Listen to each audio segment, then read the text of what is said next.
इस कहानी की शुरुआत होती है राजीव के ऑफिस से। देर रात एक दिन राजीव अपने ऑफिस से घर के लिए अपनी गाड़ी चलाकर निकल गया था। राजीव और उसके ऑफिस के बीच की दूरी तकरीबन 15 से 20 किलोमीटर की थी और उस दूरी के बीच में एक इलाका ऐसा था जहाँ पे सिर्फ जंगल ही जंगल था। वह उस दिन अपनी गाड़ी से देर रात गाड़ी चला के ऑफिस से निकला घर की ओर।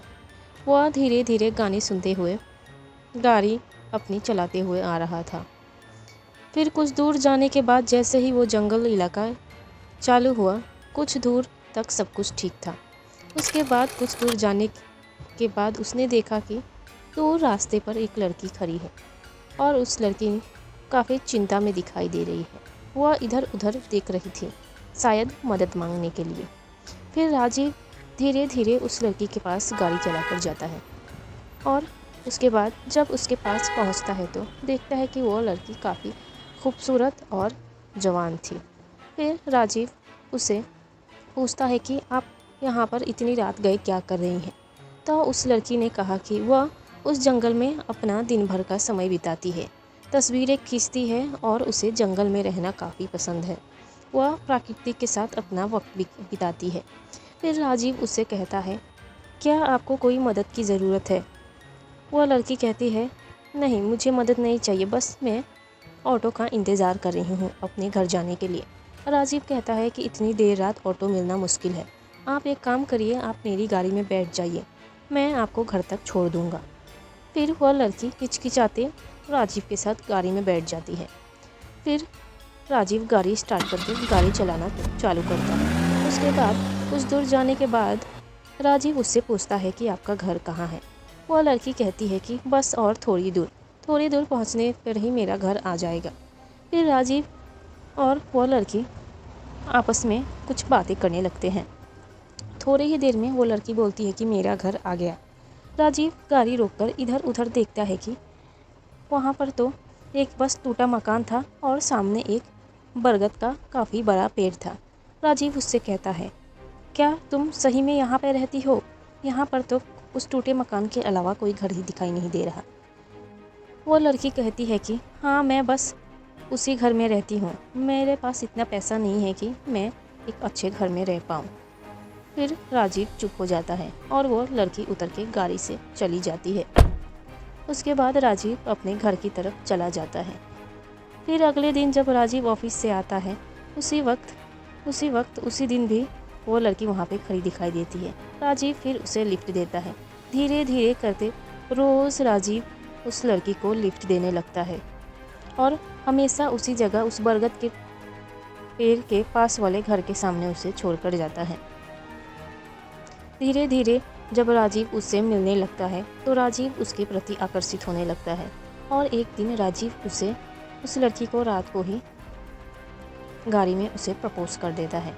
वह लड़की कहती है कि हाँ, मैं भी तुम्हें पसंद करती हूँ, लेकिन मैं तुमसे शादी नहीं कर सकती क्योंकि मेरे घर वाले नहीं मानेंगे। तो राजीव कहता है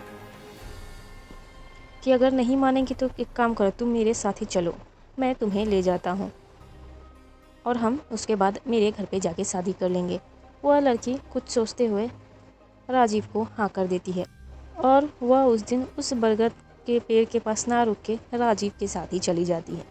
राजीव जैसे ही घर पहुंचता है, दरवाज़ा खटखटाना चालू करता है। वह काफ़ी खुश रहता है क्योंकि उसे उसका प्यार मिल चुका है।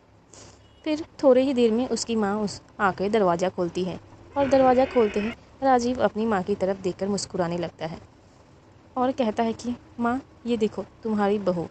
राजीव की माँ थोड़ी देर चुप हो जाती है और राजीव की तरफ देखने लगती है आश्चर्यचकित होकर। राजीव कहता है, क्या हुआ माँ? तो उसकी माँ कहती है कि कहाँ है बहू, यहाँ पर तो कोई दिखाई नहीं दे रहा। फिर राजीव कहता है कि ये क्या रही, यहीं पर तो खड़ी है। फिर उसकी माँ कहती है कि यहाँ पर तो कोई भी खड़ा नहीं है। ऐसे ही करते धीरे धीरे उनमें कॉन्वर्सेशन होने लगती है और थोड़ी देर में राजीव काफ़ी गुस्सा हो जाता है कि उसकी मम्मी शायद उसके रिश्ते के खिलाफ है, इसलिए वो ऐसा बोल रही हैं।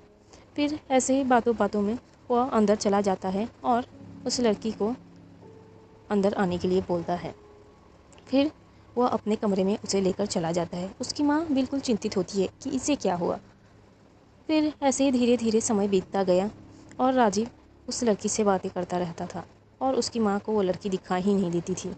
धीरे धीरे करते ही उसकी माँ को लगने लगा शायद राजीव की मानसिक संतुलन बिगड़ चुका है, इसीलिए वो ऐसा बिहेव कर रहा है। एक दिन राजीव की माँ उसे उठाने के लिए उसका दरवाज़ा खटखटाने लगी, क्योंकि उस दिन राजीव काफ़ी देर तक उठा नहीं था। उसकी माँ दरवाज़ा खटखटाती है पर कोई आवाज़ नहीं आता। वह दरवाज़ा खोलने की कोशिश करती है पर खुलता ही नहीं है। फिर वह काफ़ी चिंता में पड़ जाती है। फिर वह भागते भागते अपने पड़ोसी को जाके बुलाती है कि वह आके दरवाज़ा खोले, क्योंकि उससे वो दरवाज़ा खुलता नहीं है और राजीव का कोई आवाज़ भी नहीं आता। वह उसका पड़ोसी आके जैसे ही दरवाज़ा तोड़ने की कोशिश करता है और वो लोग कमरे में जब घुसते हैं तो उनकी आंखें फटी की फटी रह जाती है, क्योंकि राजीव पंखे पर लटका रहता है, यानी फांसी का फंदा लगाकर। और यह देखकर राजीव की माँ फूट फूट कर रोने लगती है। तब राजीव की माँ को एहसास होता है कि वह जिस लड़की की बात कर रहा था वह लड़की सच में उसे दिखाई दे रही थी, यानी कि वह कोई साधारण लड़की नहीं, एक आत्मा थी जो कि राजीव को लेकर चली गई। इस कहानी से हमें यही सीख मिलती है कि हमें लोगों की मदद करनी चाहिए, लेकिन एक उसकी भी सीमा होनी चाहिए, क्योंकि पहले खुद की सेफ्टी ज़्यादा ज़रूरी होता है। भले ही यह एक काल्पनिक कहानी है, लेकिन असल ज़िंदगी में भी ऐसी घटनाएं होती रहती हैं। इसीलिए आप किसी की मदद करने से पहले 100 बार सोचें और परिस्थिति के हिसाब से ही उसकी मदद करें। आसपास पहले आप देखें कि वहाँ पर कोई है या नहीं। मदद करना चाहिए, लेकिन खुद की ज़िंदगी को कुर्बानी देकर मदद करना ये भी कोई मदद नहीं होता। इसीलिए ध्यान दें कि आप एक इंसान यानी एक सही इंसान को ही मदद कर रहे हैं या नहीं। आपको ये कहानी कैसी लगी कमेंट में ज़रूर बताइए, और वीडियो अच्छा लगे तो वीडियो को लाइक, शेयर एंड सब्सक्राइब कीजिए। Thank you so much.